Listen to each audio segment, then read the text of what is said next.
When Bruce Lee died in 1973, he left behind an unquestioned legacy in his films. But beyond his films, there is another legacy, in his martial art, Jeet Kune Do. This is not a movie on Bruce Lee. It is the first and only training film on Jeet Kune Do by Bruce Lee himself. To compile this film, we have had the complete cooperation of the Bruce Lee estate, enabling us to draw, for the first time, from Bruce Lee's private training films and videos, as well as his audio records and his own training and research notes. The film is narrated by Bruce Lee, with additional input from his son Brandon Lee and from Dan Inosanto, the man Bruce chose to carry on his Jeet Kune Do.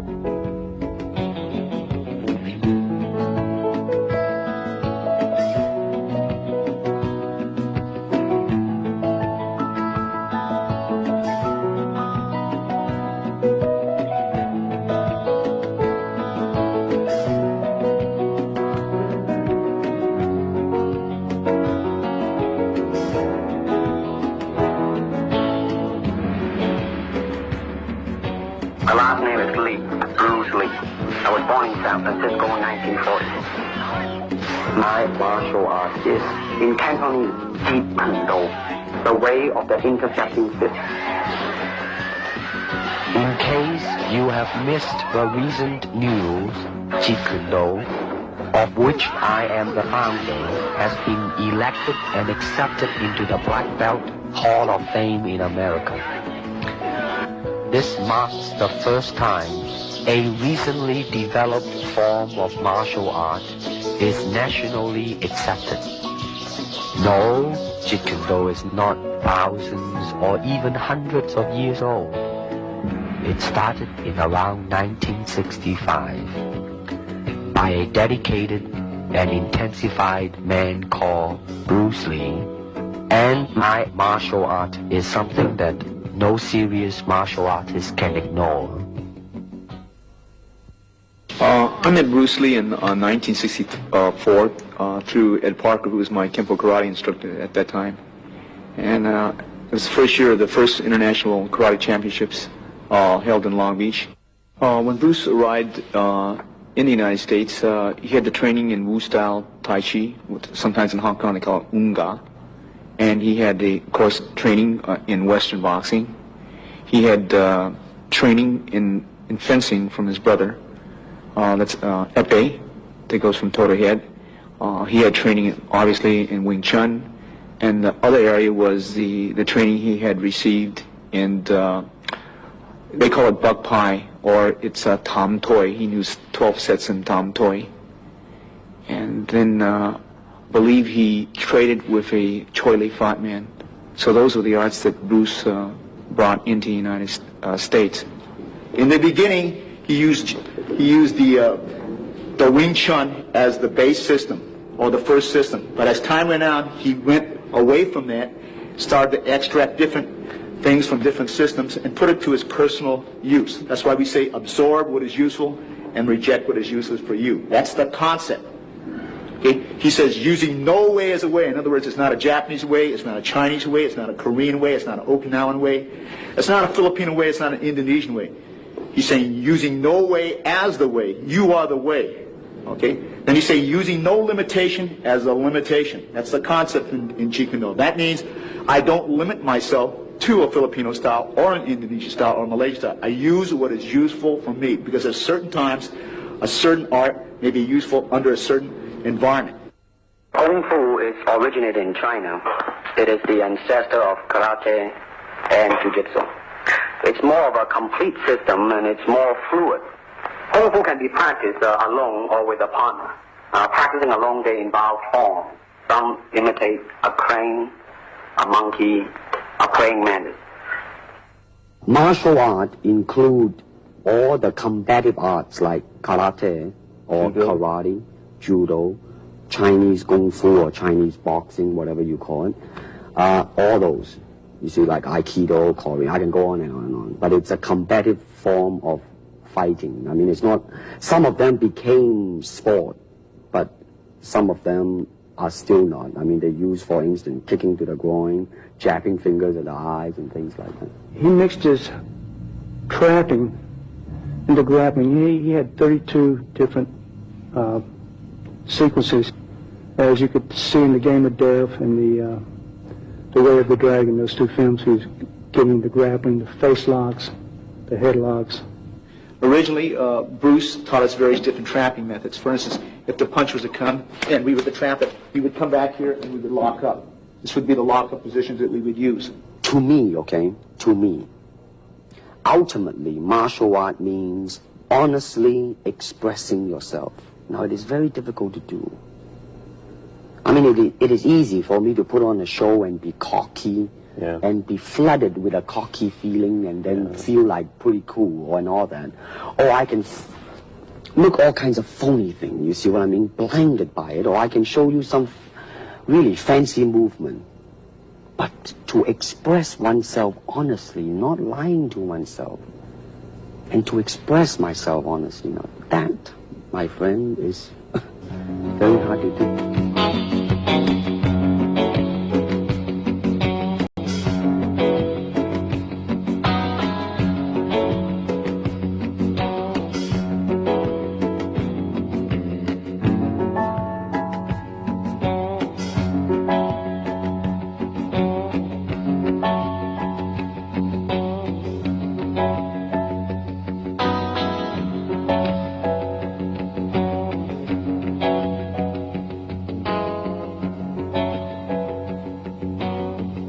Ever since the big boss, there seems to be a wave, a hot wave in fact, of finding another Bruce Lee among all types of people, particularly martial artists, ranging from karate man, hapkido man, judo man, etc., etc.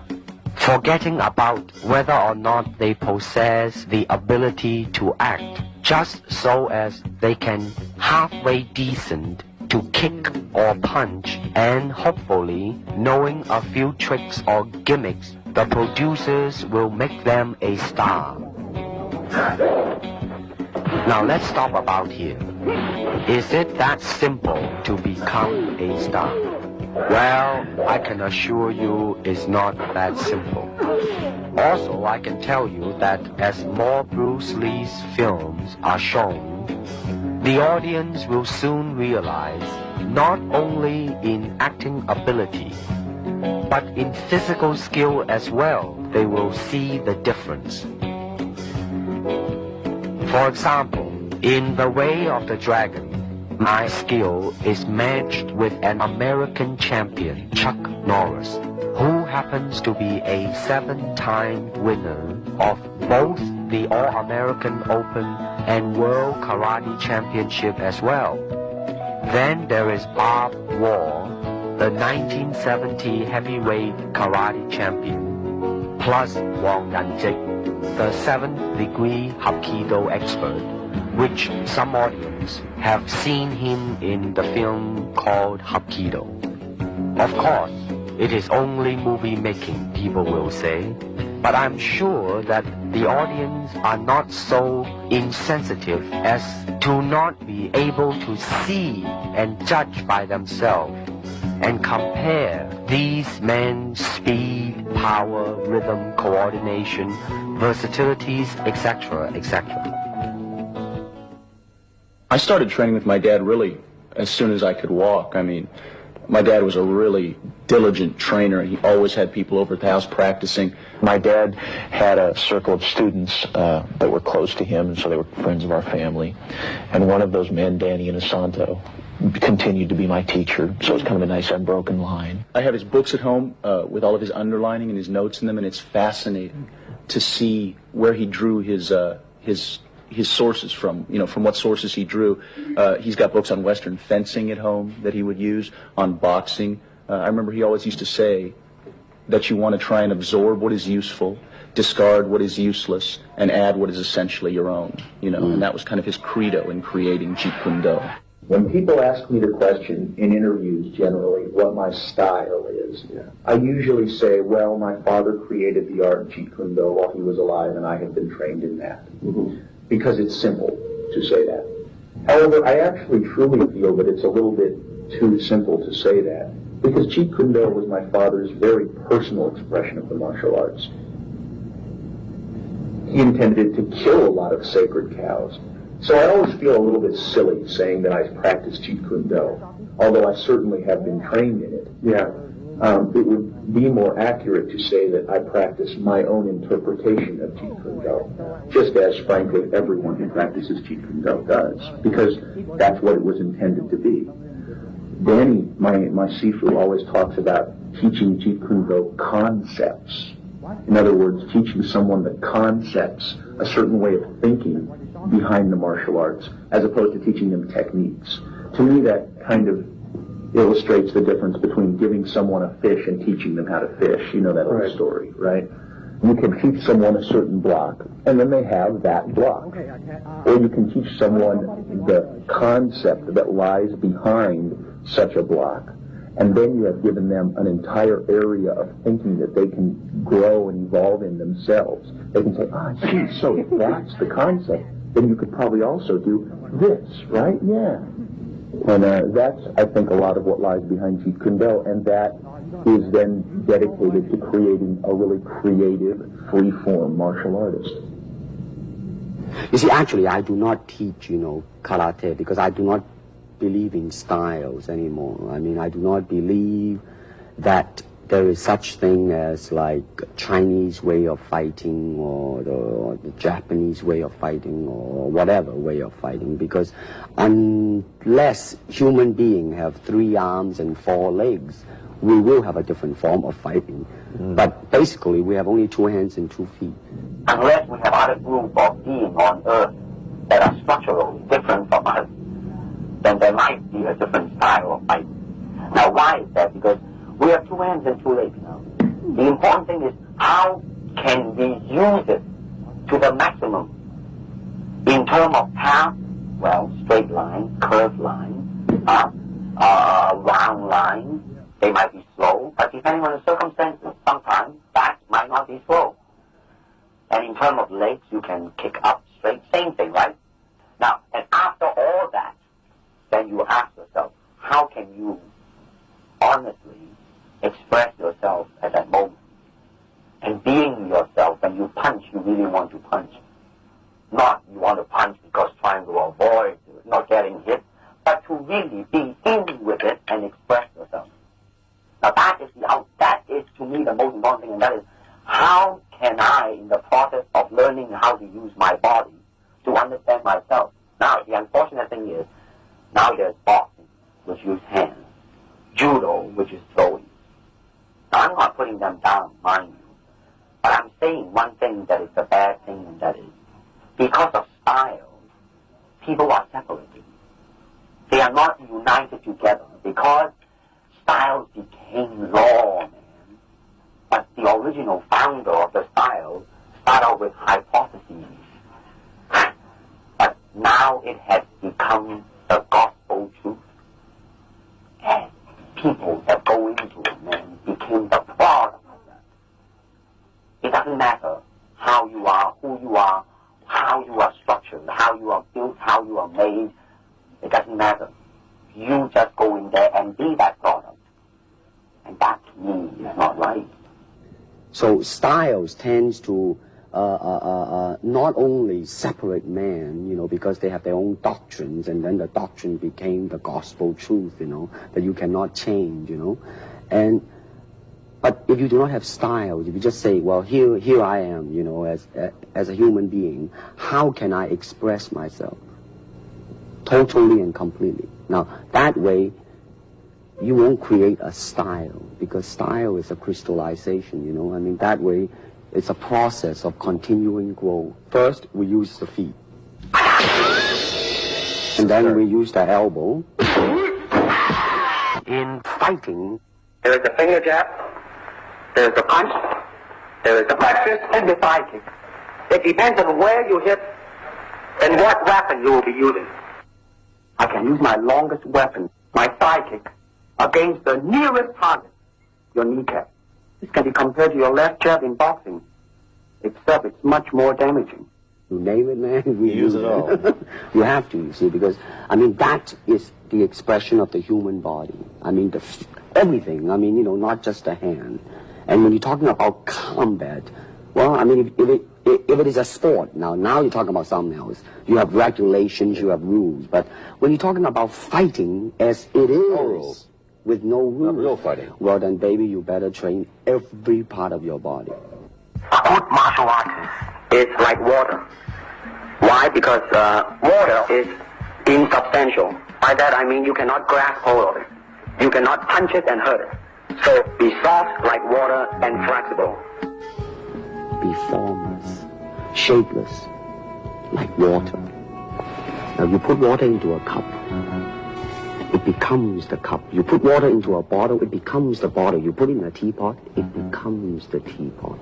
Now water can flow or it can crash. Be water, my friend.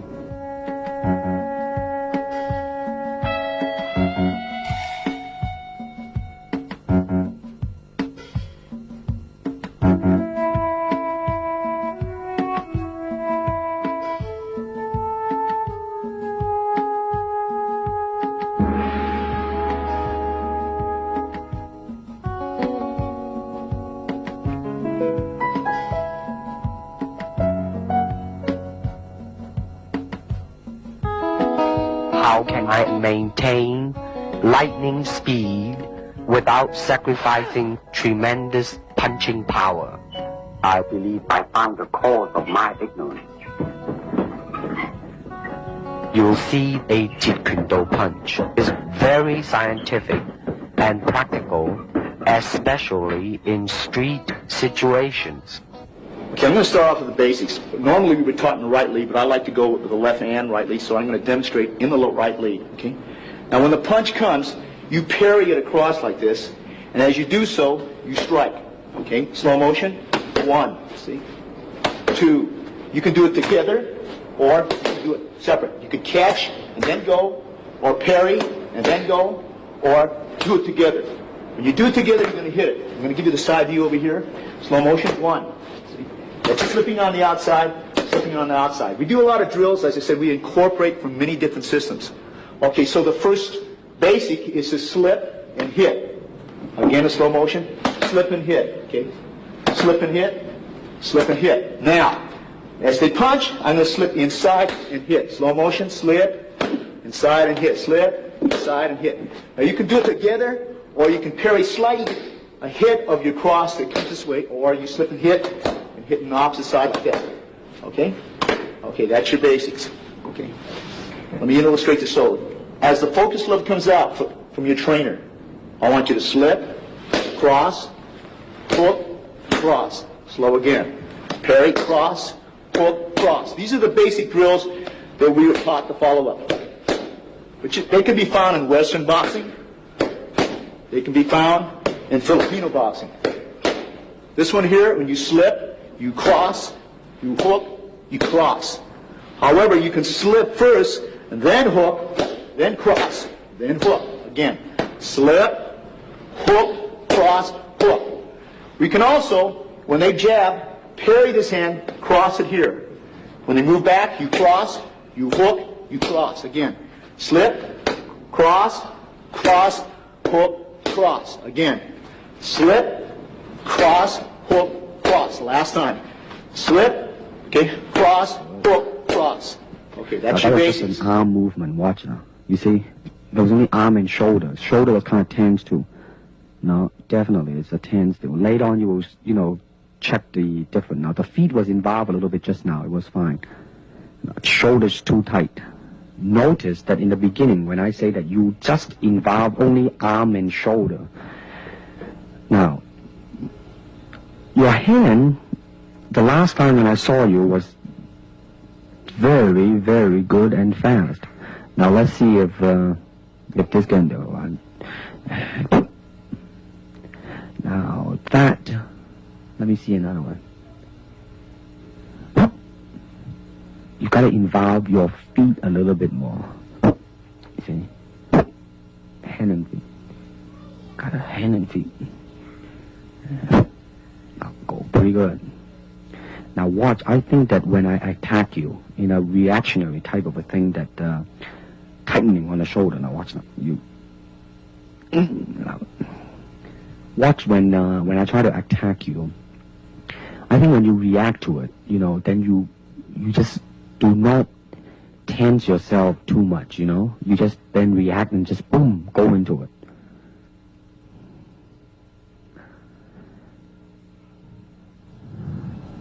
Now that, I just say, use only the hand just now, I say. Now, boom! You see, when you move your hand and feet, boy, it makes a world of difference. You see, now, you should be a little bit more relaxed in the beginning. Aha! It's getting there, my friend.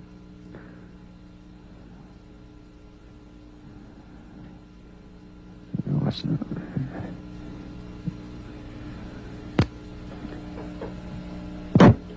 Good. That one was pretty good.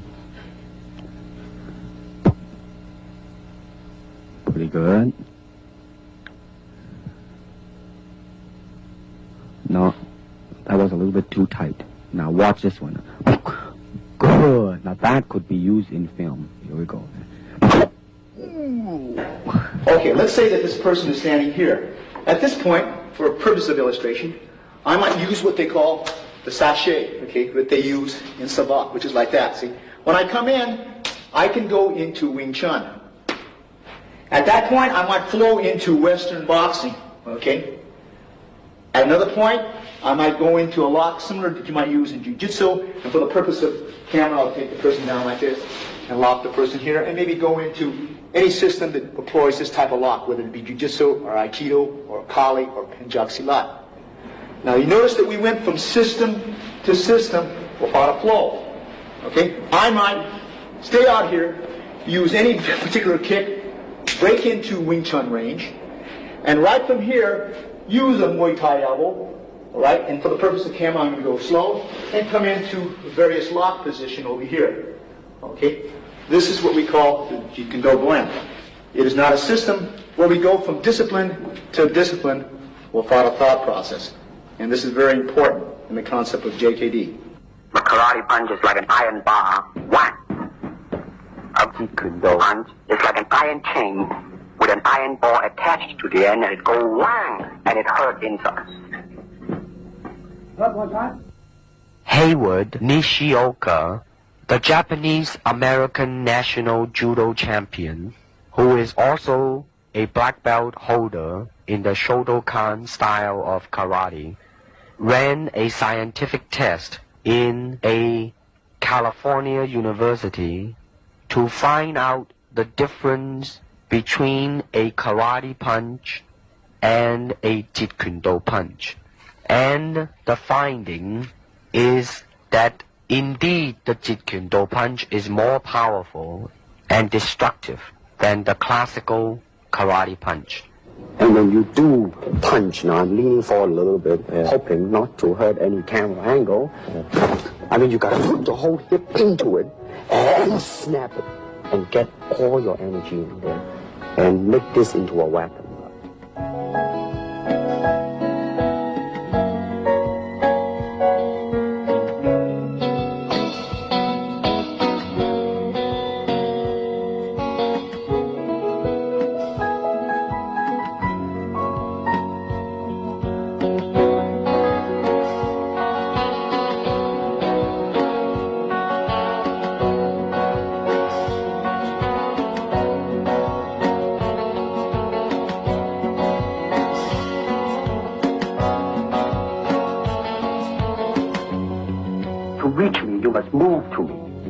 Your attack offers me an opportunity to intercept you.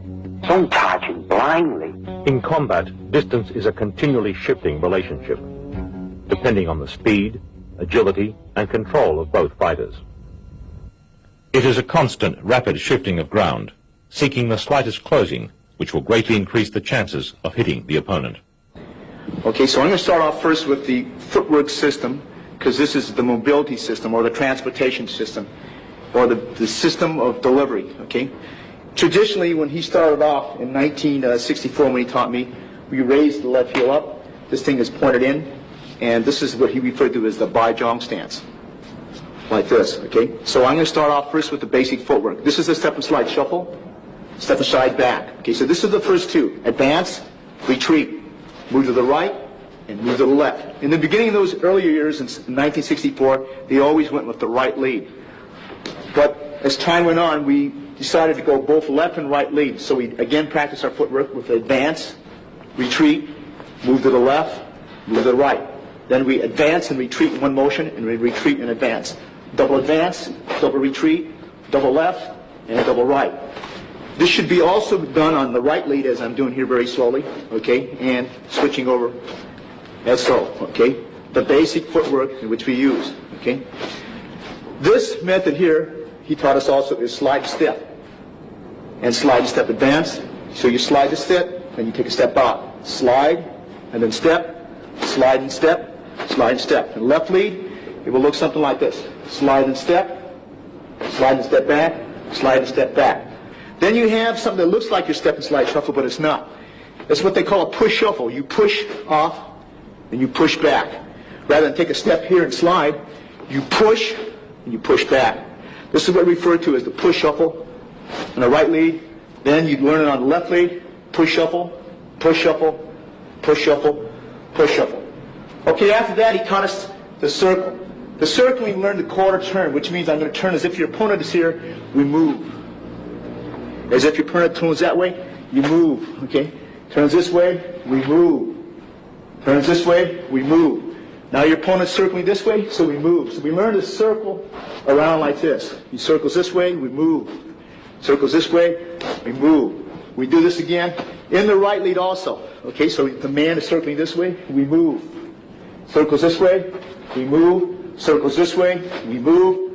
Circles this way, we move. Circles this way, we move. Then we reverse it. This way, your opponent's moving, so you just move laterally, move around, moving around, okay? All right, this is your transport system that we use, or what they call delivery system. This is on combination kicking. Now you will notice a difference. In the beginning, you tend to over-chasing yourself. In other words, you're covering too much distance. Therefore, when you kick, then your center of gravity is moving forward too much, and the form in kicking is greatly affected. Now, the reason you're going back because your body was leaning too much back. Now, that's what is called a commitment kick. I mean, when you try to go through something, when you're trying to really kick to hurt, then you would lean back, but you won't do it in a combination kicking. Boom. No, you see, you are rushing yourself there. I mean, you should really, in the beginning, just take your time and just go boom, and now. You see, you're still, it's not so much on the physical, mentally you are chasing yourself out, Now, watch this now. In slow motion, bum and bum. But you see, the body line is always there instead of overreaching, you know what I mean? You kind of rest back, but as you progress on though. Here we go. 1 and 2. Just easily, you know what I mean? Here we go.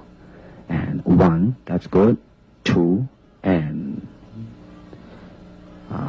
then once you get that, then you go into the kicking form, make sure that it is right, and 2 and 3. Now you are more in control now. You are more thinking of 1, 2, 3. And don't just, think of 3 already. That's even better now. Now there is snap at the end in this one too. The other one, you are just, doing a form and a boom and a boom and a boom. You see, all you need to do is just really snap the leg and just step and slide into it. Boom and a boom and a boom. That's right. Good.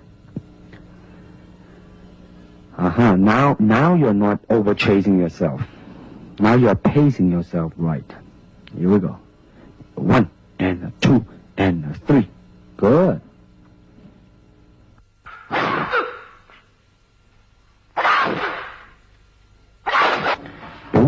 a boom, and a boom. Now, good. Now, the last one, though, you were a little bit off balance, but there was definitely a doom, doom, doom in there, you know. Here you go, kick me, boom, and a boom.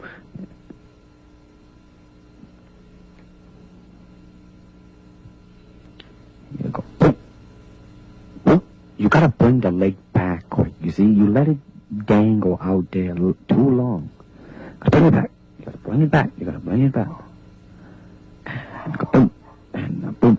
You see now? You see how you just boom, and then you lay it out there, but without bringing it back as soon as you can. Now watch this again now. Boom, boom, boom. You know, you should go boom, back, boom, back. You know what I mean? Really. The fighting measure is the distance the fighter keeps in relation to his opponent. It is such that he cannot be hit unless his opponent lunges fully at him.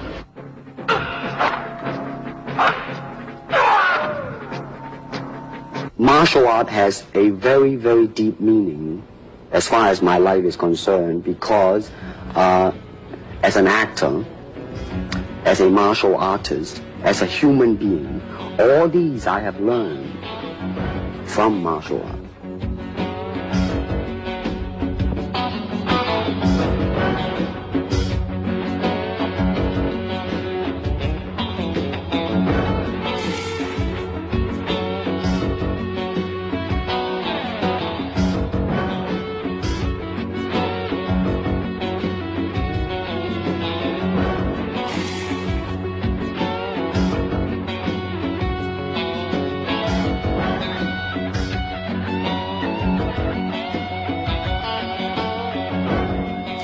If you wish to train punching, then punch.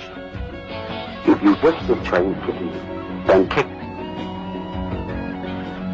The power from my kicks and punches are bursting. I demonstrated a side kick on Ken Knutson, a powerful Goju stylist that moved so fast that he felt as though his eyeballs were still where he was standing. Now, first of all, I noticed that in this tape, that as it progresses, your feeling is more involved in the technique, and consequently, your technique also improves.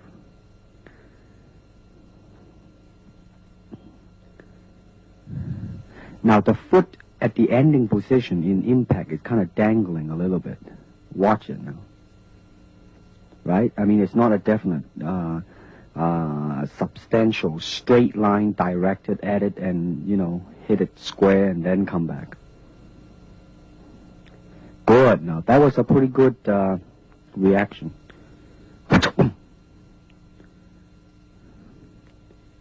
Good. You're pretty loose here. I see your hands dangling loose. And here we go.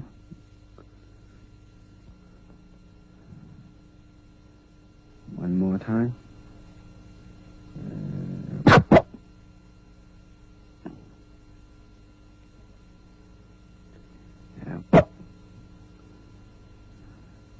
Pretty good. Now that was really quick too, you know. Did you notice that?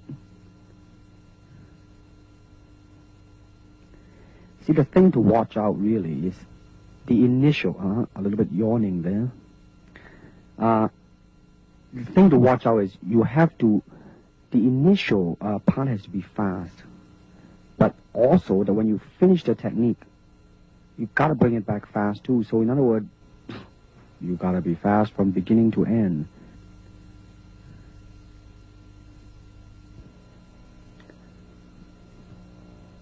In the spin kick, you will notice a very good lesson in there. Now, just now, it was a little bit off. The good lesson that I mentioned, now, you are very much in control of the movement. By too much control, therefore, you are kind of concerned about the execution. Therefore, you kind of, you know, like, really tight. Now, that was a pretty smooth movement. But now watch this now. Now, right now, I'm telling you to, really just forget about it. Just do it. Now, boom, you see? Right on the target. When you just ease the burden of your mind, you just do it. Now, watch the next two kick now. Just go, boom, right on the head, man. And good speed, too. And boom! Boy, right on the head. See, now that's James Coburn in there, kicking. You see what I mean now? You really just, shoom, and go into it. You can feel the hip when I put my body behind the kick. I mean, you gotta put the whole hip into it, and that's all your energy in there, and make your kick into a weapon. Now, let's see what, in this one, I want to see the initial speed and suddenness of your attack. This is just a simple attack, I think a side kick. And I just wanted you to see how, go in there. Now, you're bouncing now for the sake of bouncing. Now, boom. Now, that one's not there. Now, that one now. You have good intention, you made up your mind, you just go. Not bad, not bad. Now, notice your kick when you finish. You just let it drop down, You do not bring it back quick enough. Now, your initial was quick. If you bring it back quick, the whole kick would just look like a boom. Now, again, you see, you did not bring it back again. You move, and boom. Good. Very good suddenness. Again, you notice your leg, you did not bring it back. Now, boom. Good. Now, I really like the suddenness, of your...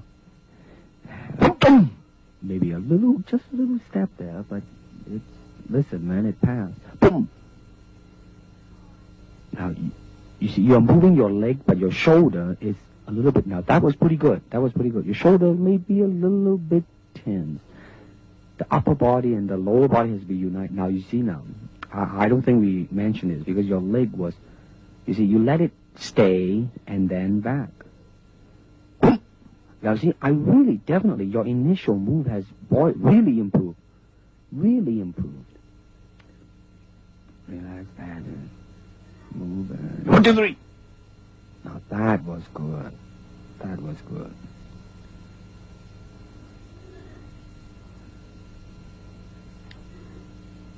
Boom. A little bit low. Boom. Good. Now, this is the flexibility now. Now, I want you to watch your left leg, the stationary leg. Now, watch the stationary leg went out. The first one, you didn't make it. Now, the second one, you didn't. Now, watch this now. Watch it. Boom. You see how it really straightened out and you let all the weight rest on the heel and it just reach easily. Now, this is the side kick going over. Now, listen to this now. I like your very good natural feeling on the first one, though the kick was not too good. I mean, you see how it just really, very smoothly it go up there. Now, the second one, you want to control your foot position a little bit. Maybe you are too much control in there. Watch now. You know what I mean? Make it not as natural as the first one. Boom.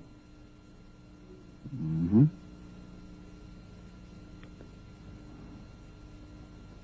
You see now, when you do it right, man, when it touches, your left leg is all stretched out, and it's just an easy type of a thing. Now, I think we are comparing. I let your leg dangle out there. I asked you to do it because, so you will get a feeling of it. Now you're going to bring it back quick now. Watch this now. And, you see? It was kind of a little bit off balance in the last one, but that's all right. Now you're going to go sideways. Watch now. I like the second one better than the first one. There was more directional in it. Good. Here we go. One more time. No, too low.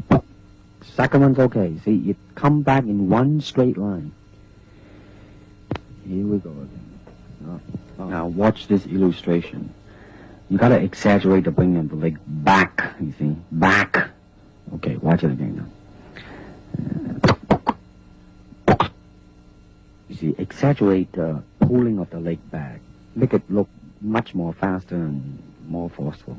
Watch this now. I like the naturalness of your kick. Watch this now. You see, at the end, there was really the feeling there, you know? Hey, good.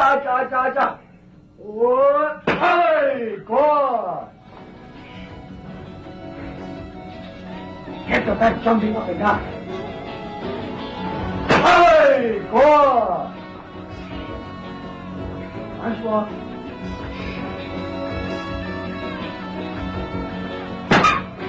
Good. That's it, Mark. That's it.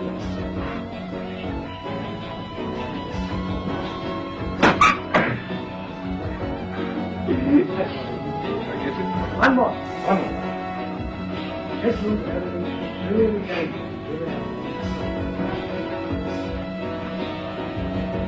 You want to. I feel happy.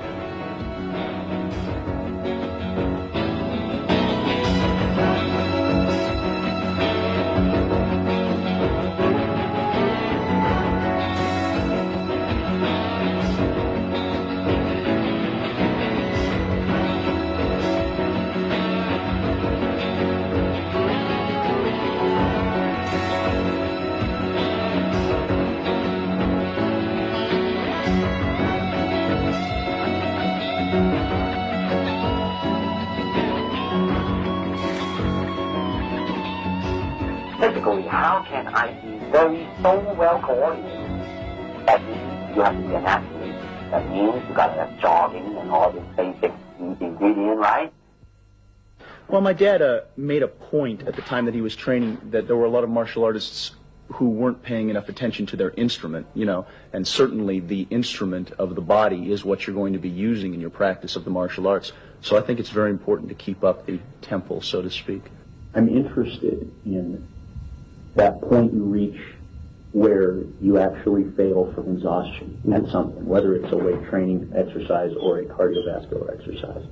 I'm interested in seeing just how much that point is a physical point and how much it's a mental point. And so that's what I do. I jump a lot of rope, I run, I ride a life cycle. I much more prefer to go out and actually ride a bicycle or run and, you know, see some scenery. And then I work out down at the academy, which is on some levels a very cardiovascular workout. Some of the classes I take, like the Muay Thai kickboxing classes, a hell of a cardiovascular workout. Yeah. And then some of the classes are more technique oriented, so you're not huffing and puffing so much as you are just learning individual techniques. And then I work out at the weightlifting gym where I do 2 body parts a day, pretty much, and then I break that up occasionally. So I do like back and biceps on one day, chest and triceps on another day, or something else, and delts and legs on the third, or something like that. And it was just switch it. I found that was generally the best thing to do, whether it was with a high weight or a low weight. And what I understood the process to be was that working with heavy weights would build mass, whereas working with low weights was intended to build like density and really carve out the muscle a lot more. And since I personally have never been interested in getting large as much as just getting cut, I tended to work with a lower weight. But then to me, getting cut is also mostly a question of vascularity. It has to do with how much body fat you're carrying. So I've always done a lot of cardiovascular work because that's also real-world power, too. I mean, I suppose it's good if you want to pick up heavy objects that have large muscles, but cardiovascular stamina is something that seems to come in handy a lot more often than a large muscle would. You go down to the academy and you try and do a 3-minute round on the Thai pads, and I don't care how big your muscles are, if you don't have a real good cardiovascular system, you're going to be dead in about 45 seconds, and I'm still going to be going. Now, you want to take it when it's coming to you. That's right. You let your foot jam.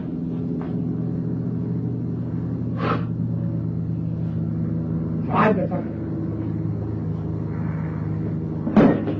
You're pushing. Okay, now, Jim, go kick a bean bag and give me the thrust the sucker in Kingdom Hop.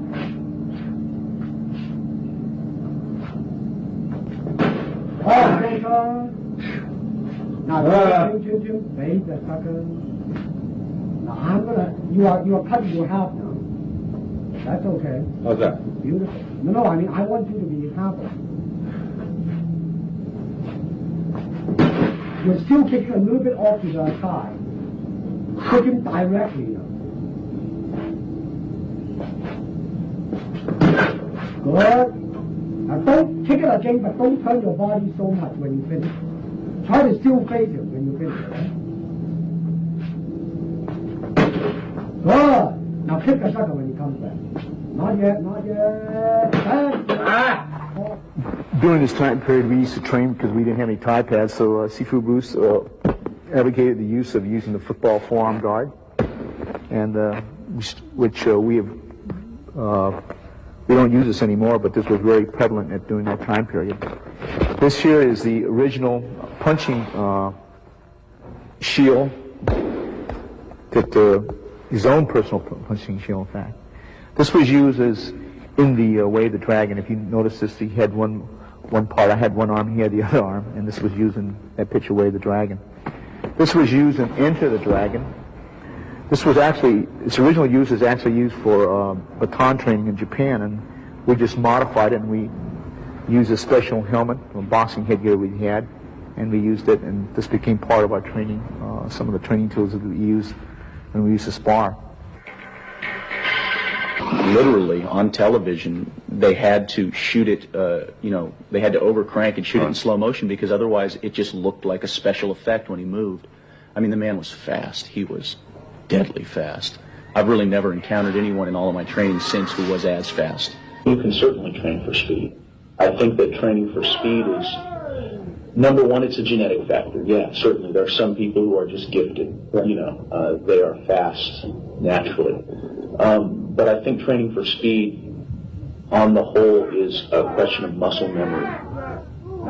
Speed in an individual movement is something that, we're coming down to, thousandths of a second now. If you and I, or even if I and some completely untrained person were to stand side by side facing a focus pad, and when a red light blinked, both flick out a jab, I'd probably win by a couple hundredths of a second. But once you're talking about speed with repetition of movements, to be able to go like that, that's muscle memory. An untrained person would be like, they would falter in their movements because they haven't trained their muscles, or they haven't trained their perception as well to be able to react quickly to a variety of different circumstances.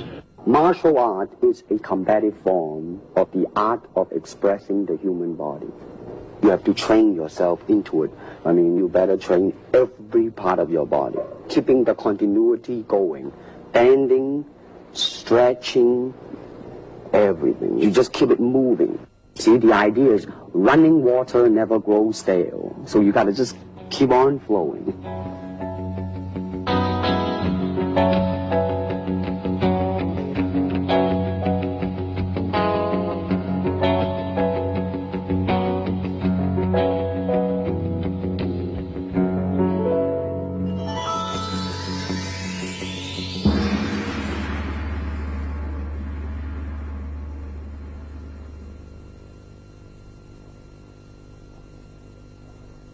When the opponent expands, I contract.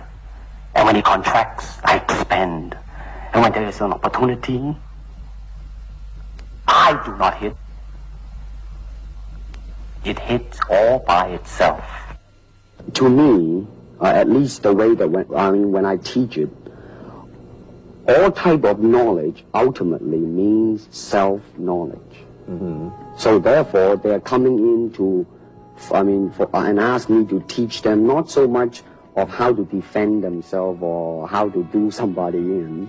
Rather, they want to learn to express themselves through some movement, be it anger, be it determination, or whatsoever. So in other words, what I'm saying, therefore, is that he is paying me to show him in combative form the art of expressing the human body. Jeet Kune Do is not a style.